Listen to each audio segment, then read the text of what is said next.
Hi guys, my name is Oluwaseun. You're welcome back to this channel, the Chosen Ones channel. This is my wife's channel, and this is my little way again of supporting her. You're welcome. Make sure, remember to click the subscribe button and also share this video if you have been blessed. Thank you. The last time I spoke about the salt of the earth from Matthew chapter 5 verse 13. Today I'm speaking further more on that passage about Jesus teaching this aspect called believers are salt and light. I'll speak briefly again on the light of the world. This part surprises me a little bit because we know in the Gospel of John that Jesus had declared himself as the light of the world. Right from John chapter 1, the Bible made us to understand that this word became life, and this life is the light of men. So he is the light of the world. The first thing I want us to see here is when Jesus says, "You are the light of the world," he's saying, "You are light in my light."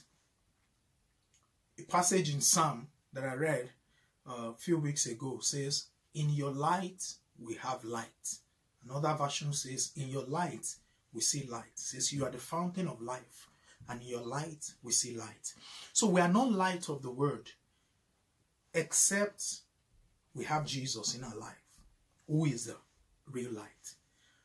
What is light and what is darkness? We can't be talking about light without darkness. Anyone who lives in darkness, their greatest need is not $1 billion. Their greatest need is light.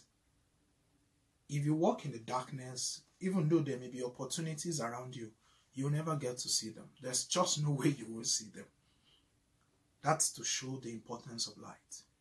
One of the passages that had also inspired me is in the book of Isaiah, when it says, "Darkness covers the earth, and thick darkness covers the people." But here you are. Jesus says, "You are the light of the world."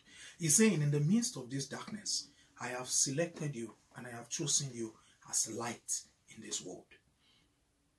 Let me challenge you with this before we move further in what I really want to say. In verse 15 of Matthew chapter 5, it says, "No one lights a lamp and puts it under a basket, but rather on a lampstand, and it gives light for all who are in the house."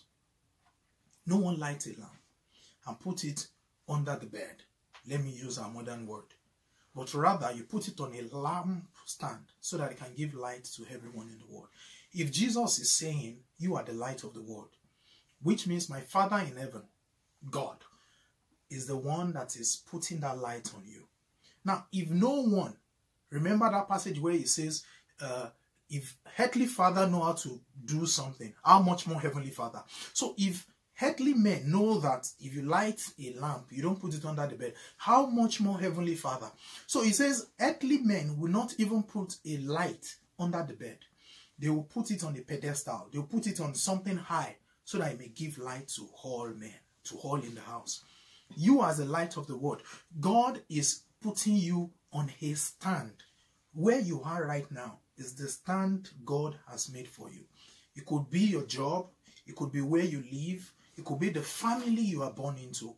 It could be anything for you. It could be your school. Sometimes we find ourselves in a location and we don't really like it. Sometimes we find ourselves in a lofty location and we'll be like, "Wow, how did I get here?" That is the stand God is giving you. And the challenge I have for you, first of all, is, are you shining on that stand? God says your life should not be hibernating. I didn't put you on hibernation status. Sorry for my hyper. It's a big English. I should not have used it if I had known. Sorry about that. Yeah. He said, I didn't put you there to hibernate. I didn't put you there to hide. I put you on a stand. I put you there to give light to all men. Look around you. Who are the people around you that your light could influence? Who are the people around you that your life and the way you live, the way you talk, the way you go about things could influence, could bring out of darkness? Men need to see your light. He said, "Let your light so shine." You have the responsibility to make this light shine. Jesus says, "You are the light of the world. I have given you my light. In my light, you've seen light." Last time we spoke about potency of the salt and the influence of the salt. Now you are potent. You've received enough power to shine. You've taken enough power to shine. But you still have a responsibility to let it shine in that place that God has placed you.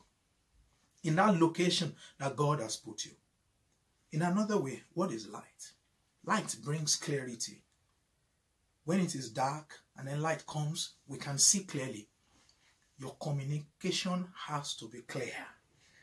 You know, we spoke about you being in contact with unbelievers, you being in contact with those who need what you have, you being in contact with you have the potency, you have the power, then being in contact with those who are in need of those content, which range from unbelievers talking to believers now, and to maybe employers of labor or those who need your skills and whatever you have at the moment. Being in contact with them. But it's not just about being in contact with them. It makes no difference if there is no clear communication. You have to communicate clearly. Yes, they've seen it in your life, but you have to communicate clearly the gospel of Jesus Christ. You have to communicate clearly the love of God to this dying world. You have to communicate clearly, and that is when you bring light into those situations of darkness. You will be surprised when people start asking you questions, the kind of questions they will start asking you, because they've been thinking about these things, they've been ruminating about them, they've heard them from, information fly around. They've heard things about God from other places. They've heard things about God from their neighbor. They've heard things about God from their school. They've heard things about God from one pastor that they didn't understand what the pastor was talking about. You need to bring light to this situation as you clear through your clear communication. You need to bring light to people. Wherever you are, there are people around you who need your light to shine. God has made you light. Go and shine. Thank you.